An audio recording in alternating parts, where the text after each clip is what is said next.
Now, this is a story all about how local soccer media got flipped, turned upside down. And we like to take a minute, so grab a beer so cold, and we'll tell you how we became electric gold. In White House, Tennessee, born and raised on the soccer fields was where we spent most of our days. Reading Mad Magazine and riding our bikes with a known propensity for rocking the mic. Now we're a trio of guys who are getting kinda old, cheering on the boys and gold with every bit of our soul, screaming our heads off while drinking some beers, hoping to give Cincy and Miami something to fear. Now Evan, Jon and Ryan are kicking the facts about Nashville SC, and they'll never come whack. If anything, we can say the show is rare. Acoustic blue and electric gold, the only colors we wear. We pull up the Goaties about 7:38, and we yell to the refs, yo home, smell you later. We look at the castle, we feeling so bold. We sit on our thrones, we're electric gold. Here we are again. Let us entertain you. This is Electric Gold. I don't even know where to begin. Well, actually, I'll begin this way. I haven't seen the game that was played last night versus Orlando, so I know what happened, but I have no feeling for this game whatsoever, so I'm raw dogging the podcast, yeah. Raw dogging, baby! I'm Ryan. I'm here with Jon and Evan. This is Electric Gold. Thank you for listening. And guys, how are you feeling this evening? I take it things didn't go too well last night. Are you okay over there? I'm living the life. You know, it's just soccer, Greg. Yeah, right. If that's super bad, what do you got to do? Right. Evan, you doing okay? No, see, because you and I are kind of in the opposite position after the Cincinnati match. Right. That's the one that I was able to experience much more objectively. Last night, I was on that roller coaster, and it was a tough one. It was a tough one. So no, I'm not too happy tonight. Well, we'll get into all of it. You guys can catch me up. But before we do that, let's make sure that we are drowning our sorrows appropriately with a fine beverage. And I'd love to hear what you're drinking this evening. Jon, what are you having? Yeah, this is the time of the year that all beer lovers everywhere in the world celebrate. It's Oktoberfest time. Uh-oh. All the fest beers are in the stores. And I have tonight my actual favorite Oktoberfest beer. This is the Paulaner Oktoberfest Marzen, and this is a German brewery. Paulaner, they've been around 1634, which kind of makes them the baby of German breweries as far as I've read so far. The youngsters. Yeah, they're wee toddlers in the Oktoberfest game, but I love this beer. They have been making it since the first Oktoberfest, the actual Oktoberfest in Munich that happens every year. It started in 1818, and they're one of the 6 breweries that provide beers for the actual Oktoberfest. So if you happen to travel over to Munich and you're wanting to go to the actual Oktoberfest, which I would love to and have not, if you go to one of 3 tents, and here I'm going to give you the tents. If you go to either Ambruschützenzelt, Kaffeewiesenschanke, or Paulaner Westzelt, you're going to get some Paulaner Oktoberfest beer. But you don't have to go to any of these. You can go to your store just like I did. I found this at Kroger. Oh, sweet. It's just as good, man. It's so good. It's a perfect amber style beer that it's really full bodied, rich malt flavor, dark toffee notes, underlying fruitiness.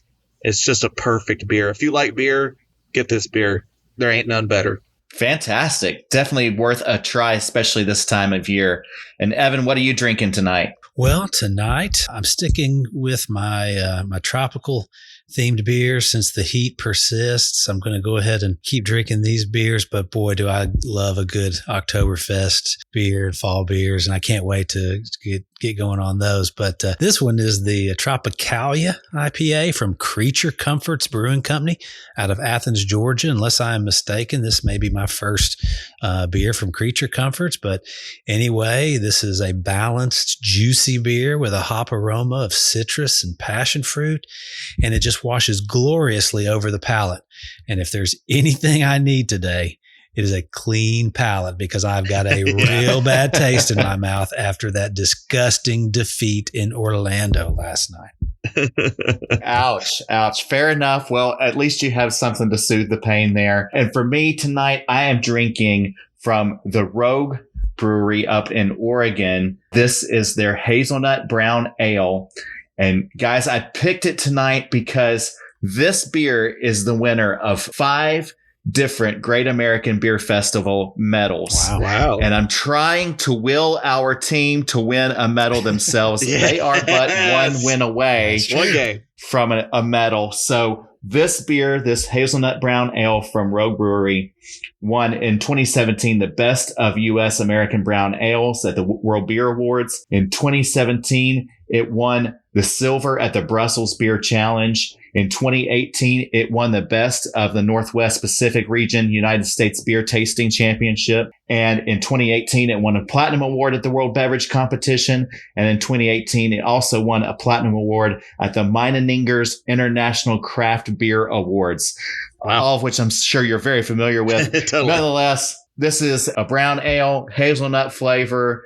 You know, it's really good. It's toffee, nutty flavor. What do you want from it? It's just a nutty brown ale and for a nutty brown podcast. So cheers to you guys. Cheers, boys. Glad to be drinking with you. Cheers. Cheers, boys.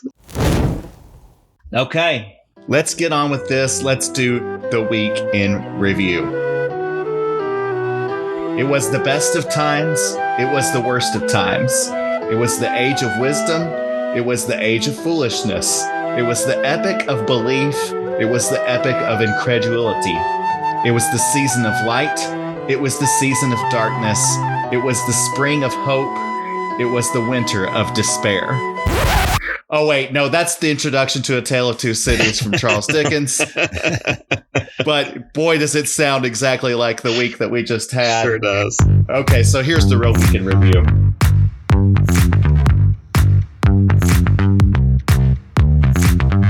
The first matchup in a busy week for NSC was a U.S. Open semifinal against the Eastern Conference leading Philadelphia Union. The match took place at Geodis Park on Tuesday evening, and Philly is a familiar foe.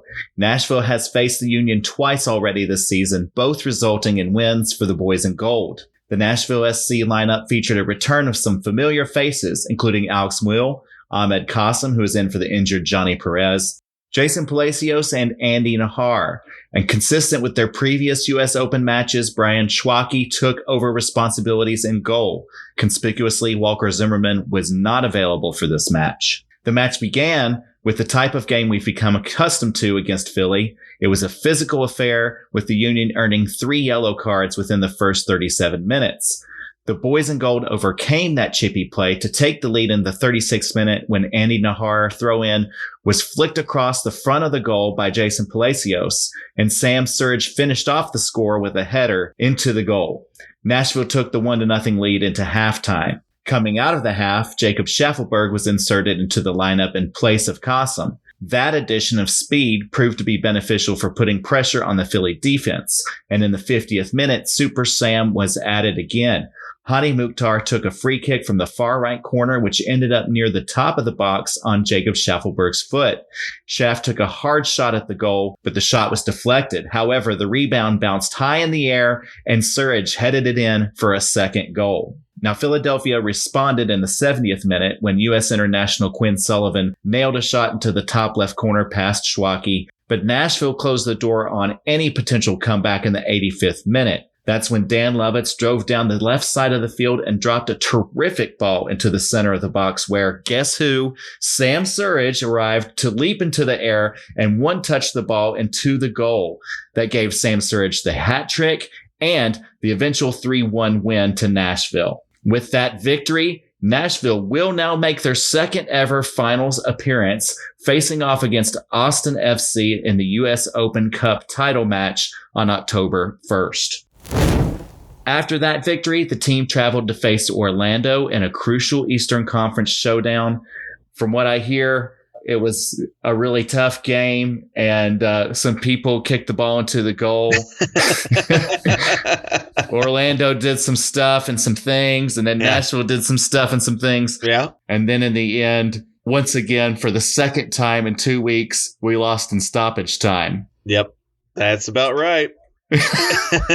You didn't have to watch it to nail it. I could summarize it better, but I wasn't there and I didn't watch the game, so I don't know. Guys, tell me your initial reactions to this game. Okay, I'll set it up. Orlando took a 2-0 lead within a couple of minutes in the first half, right? Ojeda scored in the 30th minute and the 32nd minute. Right. Yeah. So it was just bam, bam. And then Hani Mukhtar put the team on his back and tried to will them back. And in the waning minutes of the first half, he did score one. And then when they came back from the half, Schaffelberg was inserted into the lineup.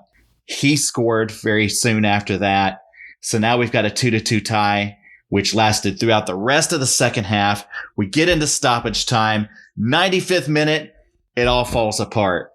This is a familiar song. I remember them singing it just last week. Yeah.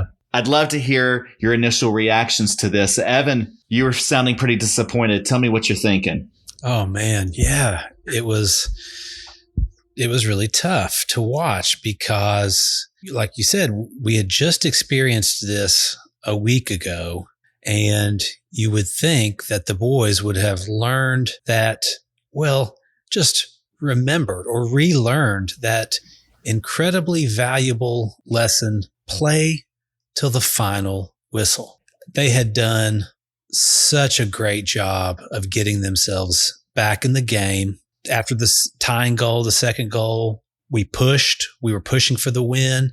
At some point around the 80th minute, give or take a few, it was like they realized, hey, a point here is good. Let's just settle down. Let's keep possession. If we're going to take a shot at goal, let's let it be a wise move. They were shepherding this game out. They were doing exactly what you would expect them to do. And then in just the dying moments of the game, you get Nahar, who was dead. I mean, he was dead. Absolutely dead. He could not keep up with that young sub who had came in. They knew that. Orlando knew that. They took it right to him. And then a little combination, in my opinion, of Josh Bauer and Joe Willis not taking care of their responsibility there. And bam, that point is gone. It's a loss. Game over. It's just so discouraging. Wow. And to look at the standings, it's devastating when you think about the playoff implications.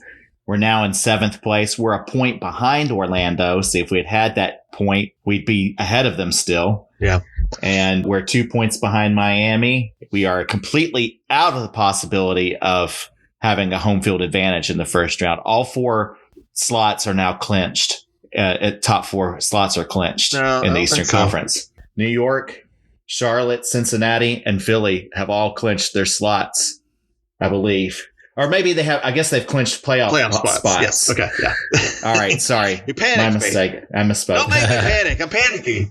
So Charlotte and New York City, there is still, I guess, the possibility we could overcome one of them to get back in the top 4. But it's going to be such really tough road, to get there.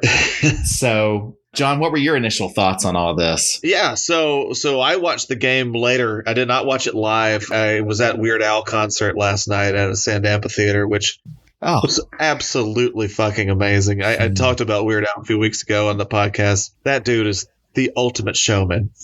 So I am so glad that I was there and not at home watching the game.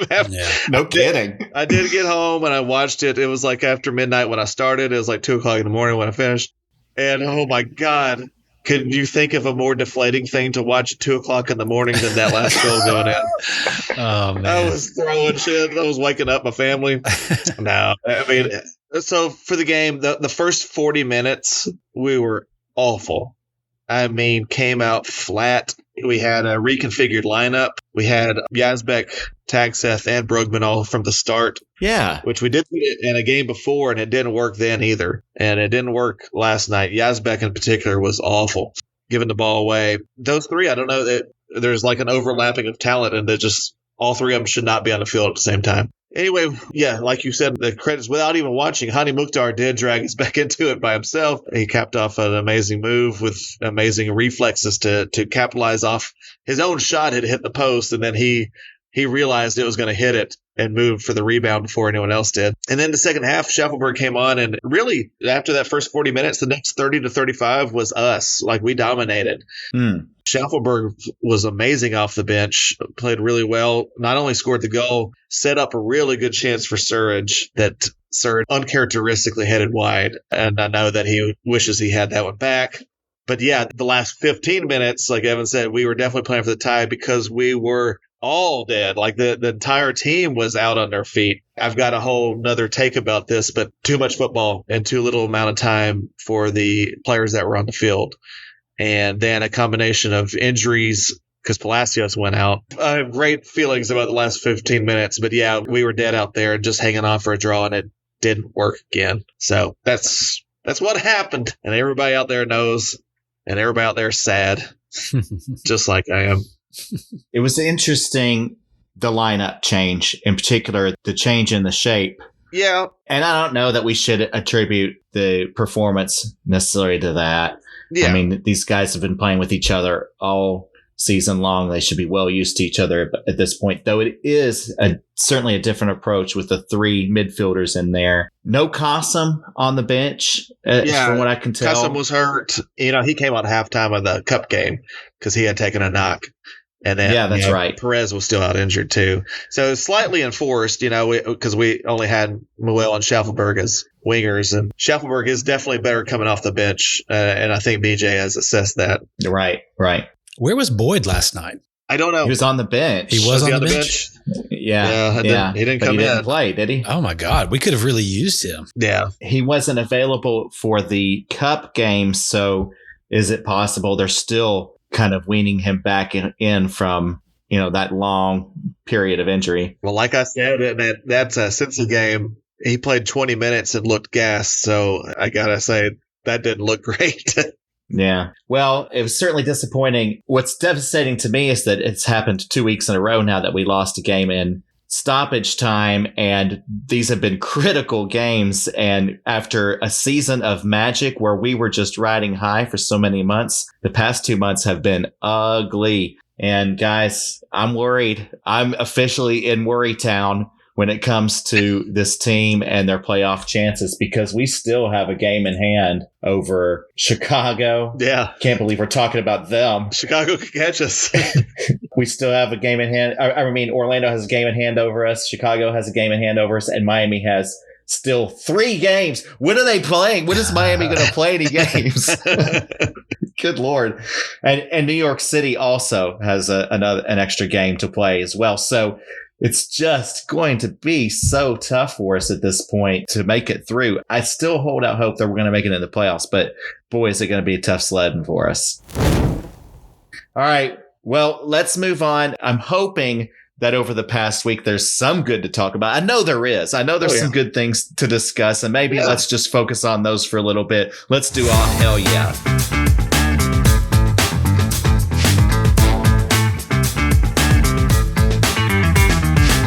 So, John, we will start with you. What's your all hell yeah for this week? It has to be in the Cup semifinal, the game you and I were both at. Sam Surridge, one-man demolition job in that game to bring us through to the final. I mean, He is on it. He has been on it for most of the season. Just quicker, smarter, better than the Philadelphia defenders. And I was like, oh, hell yeah. Especially that third goal. My God, what a beautiful goal. Him jumping up in the air and volleying it straight out of the air. That's dang near impossible to keep it in the stadium, much less in the goal. Like a shot like that. And just the touch on it. You and I started a whole MVP chant. I was like, MVP! Come on! I mean, we've talked about Hani being a candidate. Why not Sam Surridge? Unfortunately, he got passed for the Golden Boot race last night by Messi, but he does it all for us. When he's on, he's chasing back, he's playing defense, he's leading the way. He didn't have a great game last night, but even then, he still kind of led to our second goal with a magnificent charge through the middle of the defense that set up Lovitz and then Schaffelberg. I love the guy. He's a warrior. And if we win a trophy this year, it's because of Sam Surridge. 26 goals in all competitions now. That's awesome. Fantastic. That's a lot. Yeah, he was amazing in that game. It was just a tour de force. He's been amazing all season. For us, he's definitely, I think, our team MVP this year. Yeah. It'd be very difficult for a Nashville player to win MVP in the league. Yeah. We have some good contenders in the league this year, but also because we have both Surridge and Mukhtar, they're going to basically split votes. Yeah, exactly. Yeah. So, it's going to go to someone like Dreyer or Messi or somebody like that probably or instead. The guy who scored 2 goals against us last night. Yeah, Ojeda. Yeah. Ojeda's got to be in that conversation too. He's been fantastic. All right, Evan. Oh, hell yeah. I know you got something, right? Yeah. Since you covered the Open Cup game, John, I'm going to just go to last night's game and give mine to Jacob Schaffelberg. He really made a tremendous impact off the bench with the goal, of course, and what should have been an assist to Sam. And, I've been kind of critical of him most of the season, but man, last night he was such a huge difference maker. So, oh, hell yeah, Jacob Schaffelberg. But one of the reasons why I bring him up as mine is because I want to ask for a little John text here, or at least what you thought last night. It seemed like to me, as we were kind of pushing for the win, we went away from coming up the right side with Schaffelberg. Which was very weird. Right? Because all game long, that's what we had done, even before Schaffelberg was in. That's right. They had shown the graphics. Because Orlando, I think, had a center back playing left back. Yeah. And so that was the avenue we chose to attack. But in the first half, it didn't work at all because, like it was said, with the 3-man midfield, Surridge kind of drifted out left among the top 3. And Surridge didn't have any effect on the first half at all. Like it was just out on an island out there. But we kept going on the right side with Will and Nahar, which you got to have a balance. Even if you see a weakness in the other side, you still got to switch it up sometimes, and we didn't use the left at all. But yeah, at the end, we totally abandoned what finally was working for us once Schaffelberg was in. He seemed unstoppable last night. Yeah, and sometime after he made that great pass into Sam, it was just all of a sudden almost every attack came up the left, and I was just like, "What in the world is this about?" Yeah. And what's crazy is we should have been doing exactly what Orlando did with Spicer. Spicer is the guy that came in on that left side and set up the game winner. Yeah. Every time, and once he came in, they were trying to get the ball to Spicer every single time because they saw Nahar was in trouble and could not defend him at all. And we should have been doing that with Schaffelberg on the other end. And we were trying to be too cautious. And I mean, I knew we were tired, but you still have to go for it, man. When somebody's hot. This league, this conference this year, you got to ride the hot hand. Ride the hot hand. Whew. But anyway. Okay, so you're making the argument that we were tired. I know we haven't even gotten to all hell no yet. No, yeah. I'm just looking at the summary of the game here. So we had Schaffelberg come on at halftime, right? Yes. In the 77th minute, Corcoran comes on for Brugman. Yeah. Bauer comes on for Palacios. Yep. All right. So Corcoran, rookie, 19 years old, something like that. He's Corcoran young. Actually, to me, looked good out of the players. Yeah. He should have been fresh. Yeah. Bauer, experienced. We've played him multiple times this season in critical key moments. So he's delivered usually. We know he's not the same level of defender as Palacios or some of these other, or Zimmerman or some of these other guys, but he's serviceable, right? Except at center back to me. And that's part of it. Okay. That's interesting. So we opted to leave Nahar in, take Palacios out, and we put Bauer into that spot there. And then in the 86th minute, Acosta came in for a tag Seth. Okay. That's push. Defended. Yep. That's a big step down. Yeah, right. And then in the 91st minute, we made a sub of Schmidt for Lovitz. Yeah. Now, I don't know if we've seen Schmidt this whole season, have we? Is that his first appearance? It was the second. He came in at the end of the Cincy game, too. Okay. Or no, not the Cincy. The blowout against Orlando. Oh, okay. He came in when it didn't really matter anymore. Yeah. Got it. What side of the pitch did the goal happen? Nahar's. The winning goal. Nahar's side. Okay. And he was beat. Dead. And Bauer was his backup, right? Bauer was the right center back, yeah. And so again, you may have mentioned this in the weekend review, but Bauer was set to come in for Nahar. Yes. But Palacios got injured. And so at the very last minute, they actually wait a minute. Yeah. Oh no. At the very last minute, worse, didn't I? they had to send in Bauer for Palacios and keep Nahar in there. And Nahar could barely, he was barely walking at this point, but he had to stay on because of the Palacios injury. And Zimmerman's injured for we don't know how long or how serious. Yeah. Oh, guys, we got problems. Yeah, we got problems. We got trouble in River City. Oh, man. Okay, well, I guess that's perfect segue into All Hell No. We might have just done it. Let's do All Hell No. Okay, Evan, go ahead. What's your All Hell No? Yeah, we've touched on a few of them, but let's go ahead and focus and dig in a little deeper on the trouble last night with our 3 defensive mids. Now, when I say 3 defensive mids, technically, Brugman was kind of started the game as a winger, but you could tell that he was way more comfortable coming back and playing as that defensive mid, playmaker. He did a lot of that. So for his sake, I don't know that made much of a difference in terms of our defensive abilities, but his passing, his distribution last night was nothing like it was against Cincinnati. He was very inaccurate. He was not playing very good defense. He seemed tired. That was rough. Yazbek, I don't know what was going on with him. I don't know if he had eaten some radioactive shrimp this week or something, but he did not even look like the same person. He was terrible. He got pulled off at halftime, thank God. And then Tagseth had energy and actually played pretty well offensively, and he was disruptive like he normally is defensively, but I keep coming back to that foul that he gave up. That Lots of fouls. Yep. Yeah. And the foul that led to Ojeda's goal, just like it had with Messi in Miami, a few weeks ago.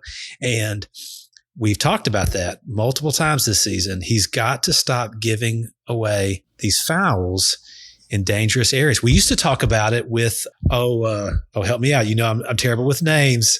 You're talking about Anunga? Godoy. We used to talk about it Godoy. with Godoy. Yeah. And now it's Tagseth. You have to be smarter about where you are on the pitch when you're committing these fouls and whether or not the opponent has somebody of the caliber of Ojeda or Messi who can really make you pay. So, oh my God, you guys, I have loved you guys most the season. Last night, oh hell no, I don't know what you were doing out there. Damn, it's just a terrible time to choose to suck when you've been so good all year. Yeah. I don't know. All right, John, what's your All Hell No? This is going to be a rare one. It's kind of a hell no for BJ. Oh. I don't think we've been using our depth properly. Y'all remember when we were winning all these games at the start of the year and we would occasionally see the likes of Matthew Corcoran and Chris Applewhite come in and make contributions? And then we just went completely away from using either of them. And I don't know why, because you got to use your depth over the course of the year. We've known all season that we didn't really have that much depth. But what we do, there's some talent there. I don't understand why we haven't been using it. I know we loaned Corcoran out after the Villa game. That's one decision. But Applewhite, I just don't understand why we haven't been using that guy. Last night, to me, first time that Spicer burned Nahar on that wing, we should have made a move. Because either you could have, and this is before Palacios got hurt, you could have had Nahar go up the wing and play as an attacking player and bring Bauer in for Muil and have Bauer play right back. And then when Palacios got injured, you could have brought in Applewhite for Palacios. To me, that should have been the move. And I don't know, because I haven't seen Josh Bauer be a great center back. Josh Bauer has done a fantastic job, both at right and left back this year. Like, not let the team down at all in either of those. I don't know that he's an MLS-worthy center back. Right. It's a whole different thing. But I've seen Chris Applewhite be one, and I don't know why we didn't use him. So, oh, hell no, BJ. Play these guys. And the guys that you keep playing all the time, we're dying out there. Nahar in particular. So Nahar is an interesting thing. He's 32, right? The reason that he's probably with us and not with a bigger team is that he's had injuries in the past. So knock on wood, we've been really lucky that he has stayed healthy this year. But if you play him game after game after game, those legs, they're not going to hold up.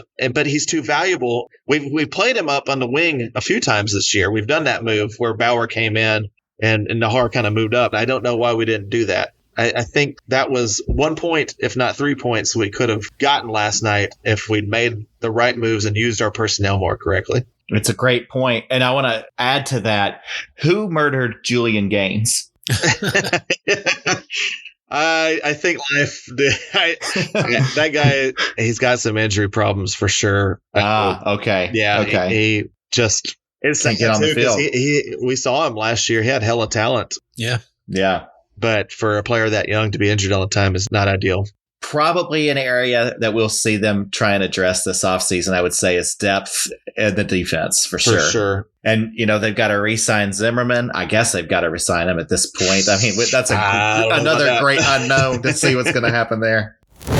All right. Well, let's move on. We did have some goals last night in our regular season game. We had 2, in fact. And so as we've been doing all season, we're going to continue the favorite thing train and continue to share our favorite things for each goal that's scored. And it is my turn tonight to share one in honor of Hani's goal. Hani looked amazing last night from what you guys are saying. I mean, sounded like he was about the only one really putting the effort in. And so I'm going to honor him with one of my most favorite things. I don't know how many more of these I'm going to get this season, so I'm going to go ahead and shoot my shot with one that I've been holding on to for a while. This one's incredibly special to me. This is probably my favorite piece of pop culture art, or whatever you want to call it, between music, television, movies, all this kind of stuff. Probably the thing that I think is the most fantastic creation of the last 50 years or so when it comes to pop culture. And that is the television series Mad Men. Yes. It is a phenomenal opus, in my opinion, and an incredible reflection of just the American experience. And even though it's based in the 60s, it absolutely, I think, is relevant to it's just a timeless experience of being American, particularly an American male. But also, I guess I'm about to take that back. It absolutely reflects the journey or experience for American female as well. You could even make the argument, and I have made this argument to many, that the female lead in the show, Peggy Olson, is actually the true star of the show. Yeah. She's the key. Yeah, not Don Draper, but actually Peggy Olson. She's the one who grows and has the real journey and starts as just a humble secretary. And by the end of it, she's like a creative director at one of the most important advertising agencies in all of New York City. And she's just an incredible tour de force the whole length of the show. It's an incredibly written show. The dialogue, it's so subtle. And you cannot be a dumb person and watch Mad Men. I'm sorry. If you're someone who really just gets entertained by my 2.5 Men, and for all the reasons they intend, and not out of some sort of irony, but you're just genuinely entertained by it, then Mad Men's probably not for you. I hope I'm not insulting a bunch of our listeners right now, but it is such a clever show, and the way that it's written, and it's equal parts drama and thriller and comedy. It's just fantastic. Have either of you guys watched this show at all? I have. Yeah, I watched it all the way through. It's no 2.5 Men, but it's pretty good. It is on my list, my short list of shows to watch. I'm hooked right now on The Paper, but I just finished The Paper, so maybe I'll start Mad Men soon. Okay, terrific. Sure. Well, I will try not to give away too much then, but I will just say that it is just an incredible piece of art, and I do consider it art. I don't think that it's just a show. The writing, the acting is incredible. It is so good. And the storyline, and what it means, it's not really about ad agencies and working in an ad agency. It's about how you live your life and the choices you make and the repercussions of those choices, and trying to be honest with yourself. And it's just an amazing journey. I highly recommend it to anyone, even if you are a 2.5 Men fan. I recommend it to try it out. You may learn something new about yourself by watching it. Who knows? It's okay You to may love expand both. your horizons. What's that? It's okay to love both. No, yeah, I'm not saying 2.5 Men can't be entertaining on its own, but But you weren't expecting to talk that much about 2.5 Men. I really wasn't. These two shows are in different stratospheres. And anyway, I just love it. I've probably rewatched it 6 times, and I will probably do so again soon. I highly recommend it. It's one of my favorite things. So there you go. Mad Men. Love it. Love it. Evan, on to you. You've got hopefully a favorite thing in honor of Jacob Schaffelberg's goal. What you got? Yeah, I do. So it happened last night, the 40th anniversary of this thing, but I didn't get to watch it because I was watching this soccer match that we have, unfortunately had to discuss. But as soon as we are done recording here tonight, boys, guess what I'm going to watch? I'm going to watch the 40th anniversary concert of Farm Aid. I love Farm Aid and the musicians who are associated with it and the music that they make. Farm Aid is just one of these special American inventions. It's not just a concert. It's this one-of-a-kind tradition that brings together music, community, and a cause that you can really get behind. It, of course, being 40 years old, started back in 1985 when Willie Nelson, John Mellencamp, and Neil Young, 3 absolute icons in rock and roll and country music, decided to hold a benefit concert to raise awareness about the struggles that family farmers were facing back then.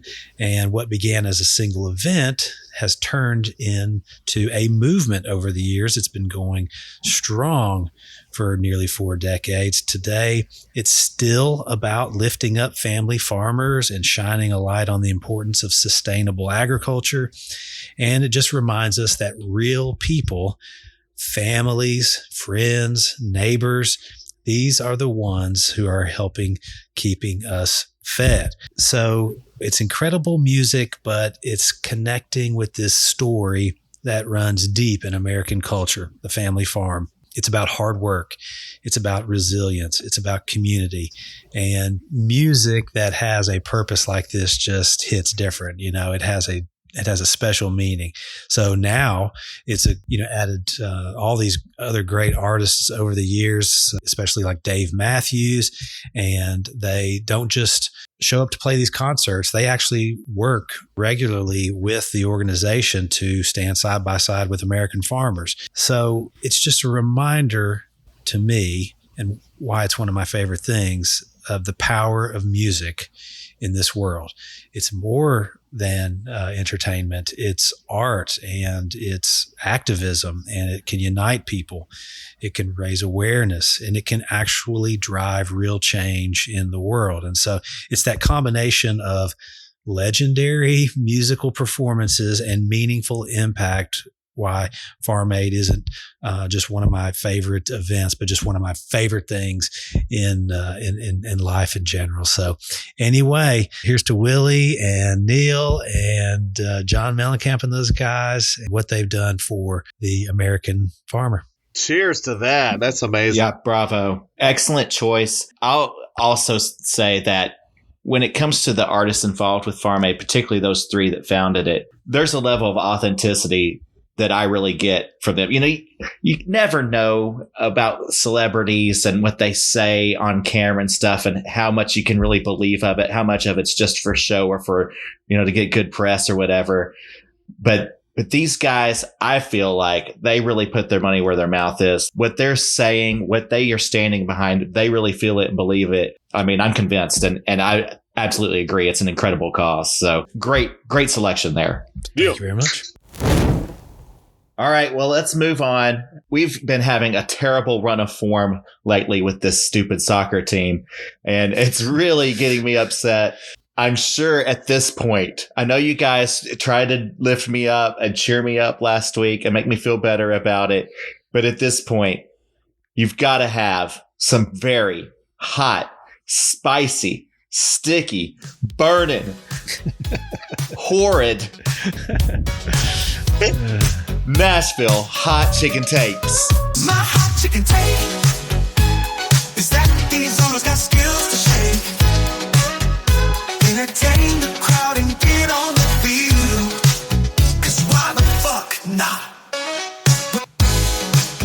get to go first. What is your scalding hot take for this team? Yeah. I did you a disservice last week by filling you full of hopes and dreams, and I apologize. I should have probably been honest with you, Ryan, which is that this team is not built for the long haul. Now, damn it. Whether we limp into the playoffs or, well, let me just say this. If we manage to limp into the playoffs, we're probably getting knocked out in the first round. Okay. That's if we even make it. It's a combination of the age of some of our players, some of the injury prone guys on the team. But this was a team that far exceeded expectations, particularly in the first half of the season. But this is still a rebuilding year. The bar was set pretty high back in the spring. We got our hopes up pretty good, but we finally have come back around on it tonight. We talked about it probably 10 or 15 minutes ago, but the depth is just not here in this team. So I'm going to still have some hope. I can never quite kill it completely, but I am being honest with you tonight that this team's probably not going much further. Now, the U.S. Open Cup, that's a whole different thing. That is totally winnable.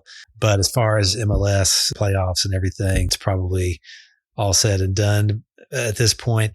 Even if that's the case, this has been a great season. It has been so much better than we probably thought it was going to be. We've still got the potential to bring home a trophy on October the 1st, and it is very possible. So anyway, I've got hope about that. I'm very encouraged overall about the direction that the club is headed in, but it may take another season or two before we lift MLS Cup, boys.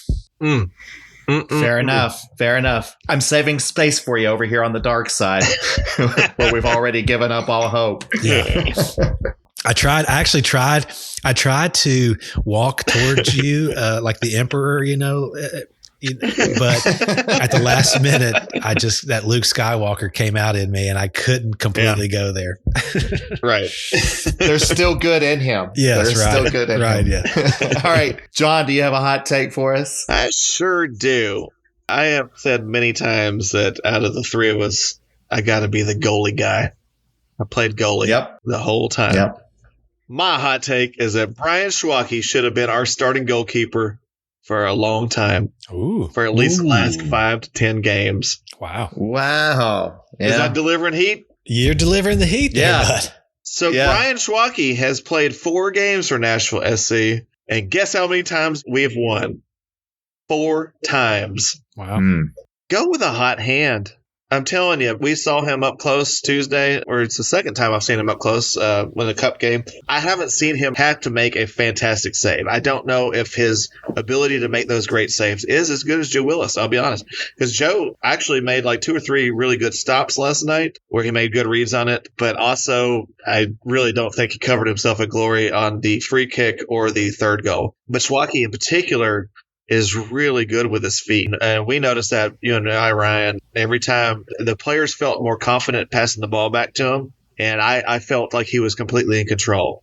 I don't feel the panic that I feel with Joe sometimes. And not only doing, the safe thing, but also you even pointed out, Ryan, and I didn't even realize this, on the third goal in the Cup game, it was his amazing quick throw out to Lovitz. He realized Lovitz was open in lots of space on that third goal and made a pinpoint throw, and Lovitz was able to carry the ball like 40 or 50 yards into open space and then deliver the ball for Surridge.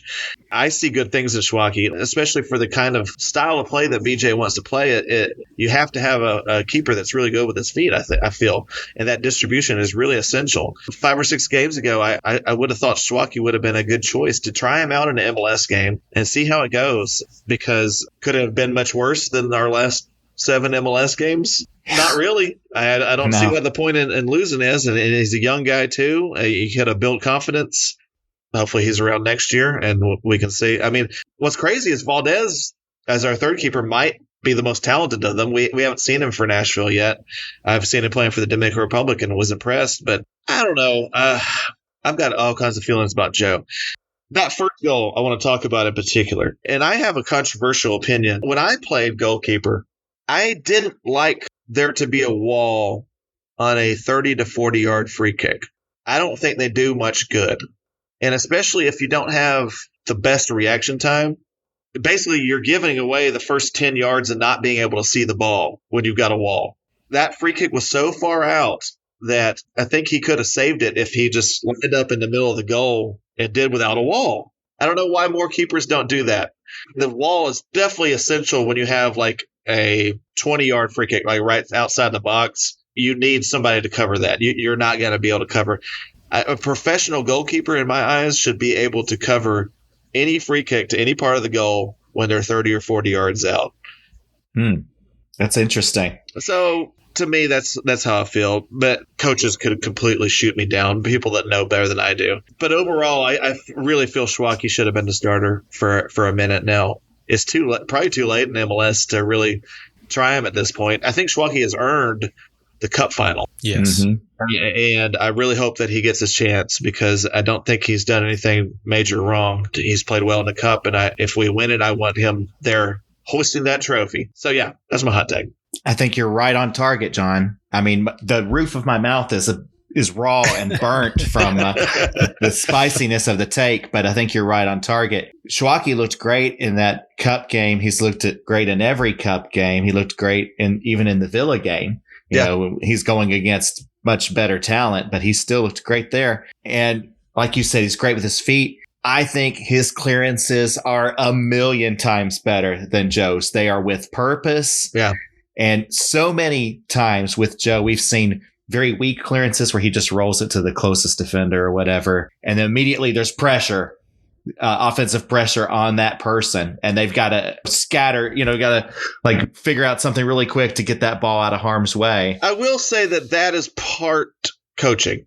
That's kind of the new style, is they wanting to invite that pressure and the idea that it will open up space later on. But it gets us in danger a lot of times. I don't feel that Joe can deliver that ball. When you've got the pressure coming up, then you have to deliver into the midfield to make it worthwhile. Otherwise, you're just getting yourself in danger for no reason. And I think that's what is happening. Yeah. And then when he does try to clear it out further, so many times it's barely making it to midfield. Yeah. And the other team's getting possession of it and coming right back at us again. Yeah. And there's no like prolonged possession from clearances from Joe Willis. Whereas with Schwacke, as we saw in the game on Tuesday night, over and over again, his clearances then set up possession and attacks for us. And particularly that Lovitz one was just a beauty. But I have for a long time hated Joe Willis's clearances. And I've been saying that for a while. And I think I might have mentioned it last episode.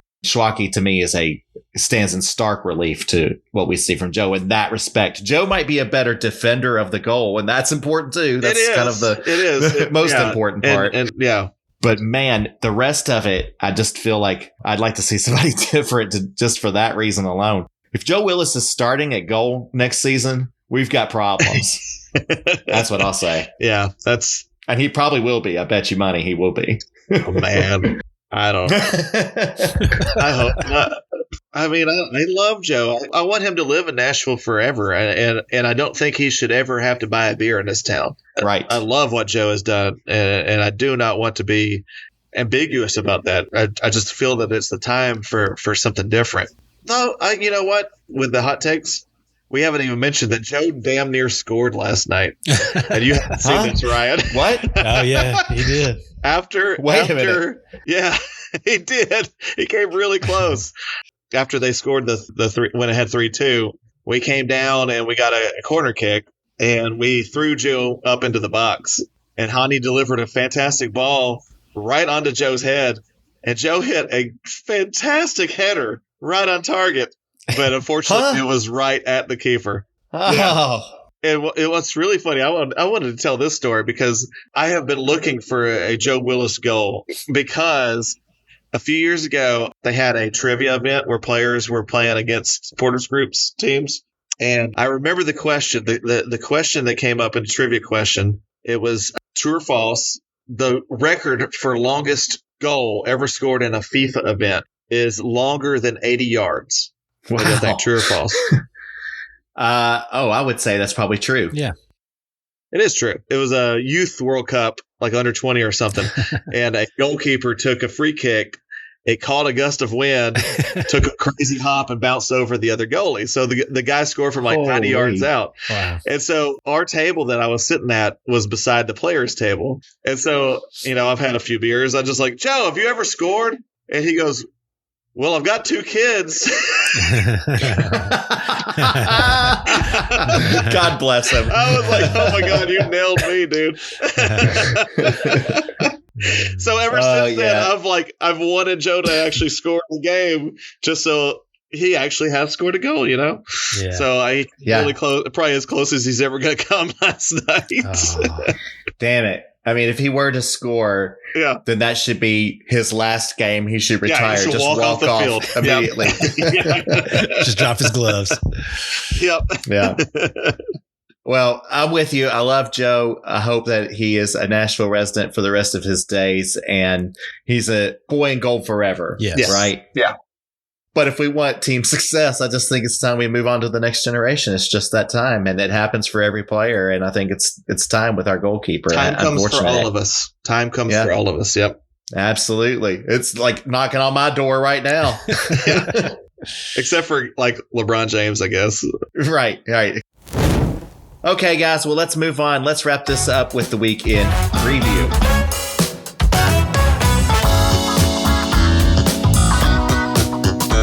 Next weekend, Nashville hosts Houston. Houston sucks, and Nashville should win. But as we've seen these past couple of months, nothing is guaranteed. I have no words. Nashville must win. Yep. That's the weekend preview. That's it. That's all you need to there say, you have really. it. I mean, I could go into Houston, who's good on their team, where they're at in the standings. Who cares? None of that matters. Who even knows? Nashville needs to take care of business. Who cares? Who knows? It's Who's irrelevant. watching soccer in Houston? Yeah, right. It doesn't matter. All that matters is that Nashville needs to turn this around, and they need to turn it around now. Right now. No waiting, no more dicking around. That's now or it's never. They've got to get it done. So that's it. Yeah. Right? Well said. All right. Well, I want to know if that's actually going to happen. So if you guys don't mind, please indulge me and let's break out the crystal balls, y'all. And John, we'll start with you. Yeah. Let's see what your crystal ball has to say. All right. Let's shine this puppy. What are you saying, Crystal Ball? What are you saying? All right. I know that we have lost 6 of our last 7 MLS games. Ugh. And I know that we have dropped to 7th in the standings, which is really depressing because you guys remember like that night we were almost first in the entire league. Yeah.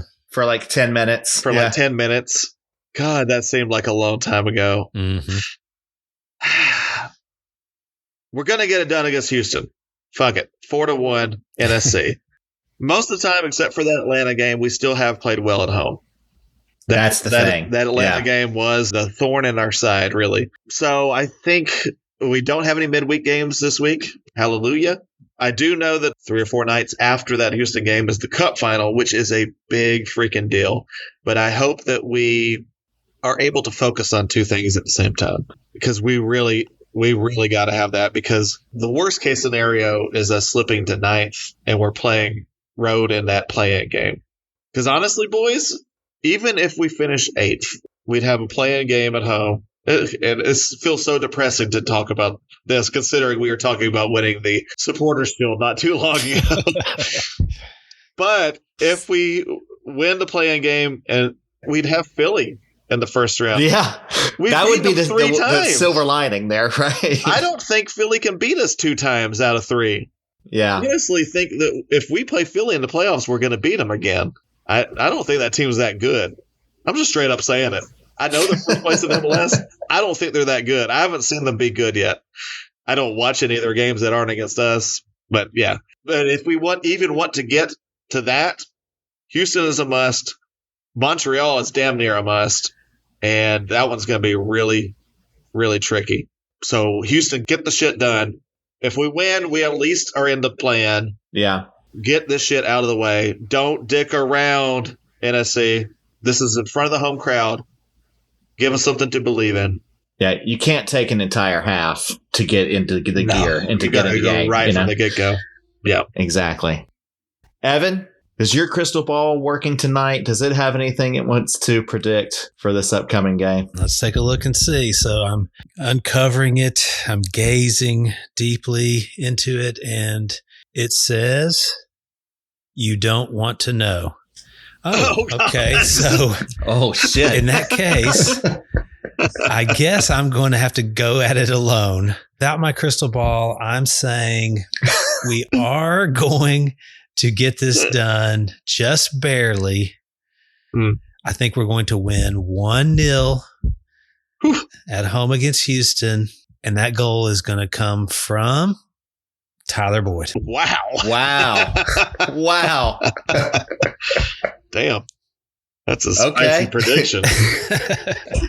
At this point, I'll take it. Whatever we can get, as long as it's a win, I don't care. Yeah. So it sounds good to me. Sounds real good. Well, thank you guys. Those are great predictions. We'll hope that they come true. I'll certainly be watching. I know you will as well. Thank you all for listening. So before we go, John, you want to tell people how they can reach out and share their thoughts and hot takes and all that good stuff with us? Yes, indeed. We are Electric Gold NSC on Instagram, Facebook, X, formerly Twitter. Reach out and touch us. Reach out and let us know how are you feeling about this slide in the league. How you feeling about the cup final? Because, guys, we've been kind of negative just because the last game was last night and it's fresh on our minds. We still have a cup final. I know personally of a lot of people that are going down to Austin, and I could not be prouder of that fact. I wish that I could join you, but I've got 2 kids and my wife would murder me. So I'm not going to be in Austin. I'm going to be at a watch party somewhere. I hope that the team has one at Geodis. That would be really cool to me. Yeah, because I really want to see us lift a trophy. It's never been done at Tennessee Pro Sports. I've heard a little bit of feedback about that because the Titans did win the AFC and the Predator did win the Western. Okay, whatever. That doesn't matter. It wasn't. This is a real trophy. We're gonna win it, baby. Come on. So yeah, get excited. Come on, we can do this, people. So yeah, let us know your hot takes. Let us know how you're feeling about the team, good or bad, whatever, and we'd love to share it and regurgitate it. So yeah, thank you. Many weeks ago on this very podcast, can't remember which one of you said it. It might have been Evan. I can't remember for sure, but one of us said, regardless of what happens the rest of this season, if we win that Open Cup, this has been a huge, huge success. Folks, we're 1 win away. Yeah. We're almost there. So let's keep spirits high. Let's keep cheering on the team. Let's keep watching them. Let's keep rooting for them. And above all else, no matter what you do, keep on saying it. Come on, you boys in gold. Come on, you boys in gold. Come on, you boys in gold. Under cities, neon lights, talking dreams on Friday nights. Electric vibes and stories told. Come on, you boys in gold. Waves of laughter in the air. Podcast pals without a care. Sharing glorious thoughts out loud. Come on, you boys in gold. Waves of laughter in the air. Podcast pals without a care. Sharing glorious thoughts out loud. Come on, you boys in gold. Electric gold. Time out. Hang on. Oh boy. Here we go. Houston's coming to town. Space City, but somehow it's still just a giant traffic jam on planet Earth.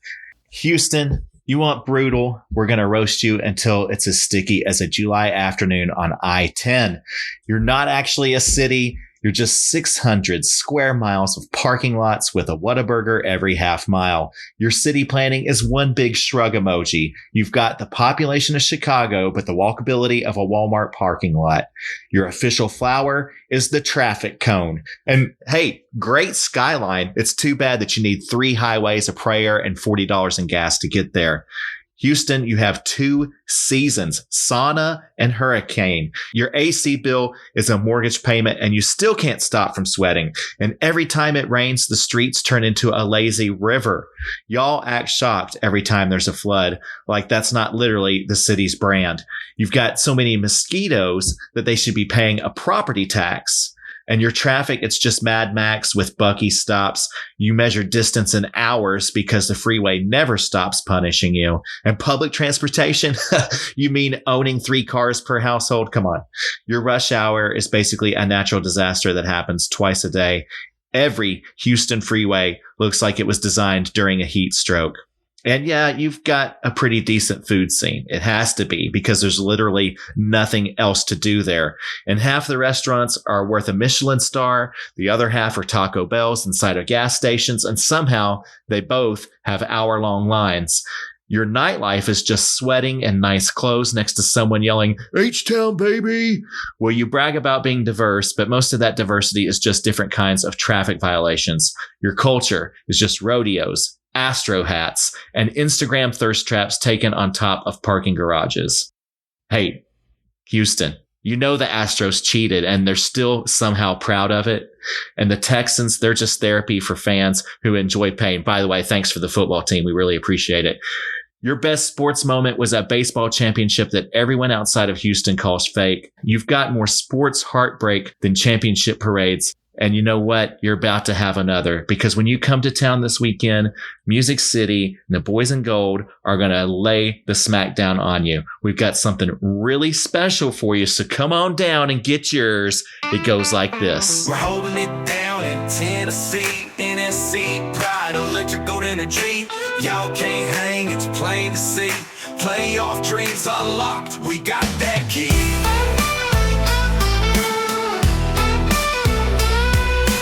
Houston rolling in, think they're bringing that flame. But in Music City, man, we changing the game. You're talking big in Texas, but you all had no cattle. Nashville on the pitch, and we ready for battle. We're holding it down in Tennessee, NSC, pride, electric, gold energy. Y'all can't hang, it's plain to see. Playoff dreams unlocked, we got that key.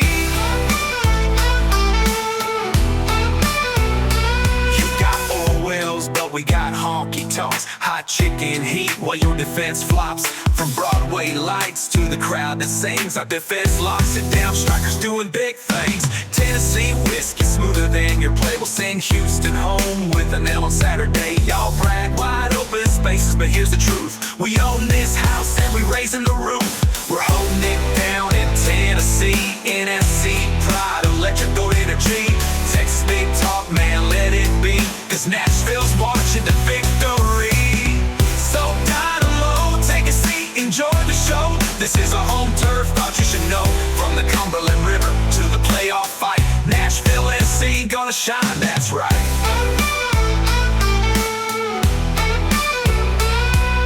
We're holding it down in Tennessee, NSC, pride, electric, gold energy.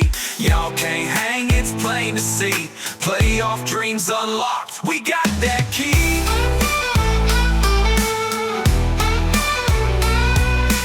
Y'all can't hang, it's plain to see. Playoff dreams unlocked, we got that key. Playoff dreams unlocked, we got that key.